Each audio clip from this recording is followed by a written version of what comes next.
નમસ્કાર મિત્રો, અમારી આ યુટ્યુબ ચેનલમાં તમારું સ્વાગત છે. મિત્રો કે જે જીએસએબીનું જે પરિણામ હતું તે લગભગ એની મુખ્ય પરીક્ષા ક્યારે લેવામાં આવશે તેના લગભગ અપડેટ આવી ચૂક્યા છે મિત્રો, કે આ દિવસે પણ એનું કામ ચાલુ રાખવામાં આવશે.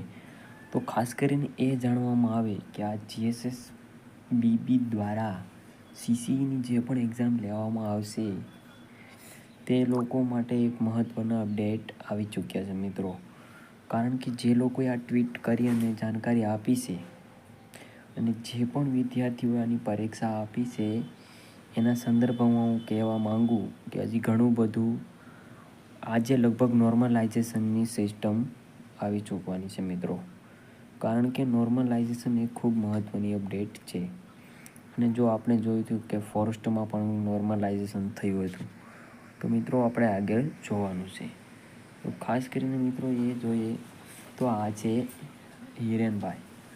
હિરેનભાઈ છે એ એવું કહેવા માંગે છે કે રજાના દિવસે પણ મંડળની કામગીરીઓ હાલે છે મિત્રો. કારણ કે આ રજાના દિવસે પણ આ મંડળ કામગીરીઓ ચાલુ રાખશે, એટલે આપણે લાંબી રાહ જોવી નહીં પડે.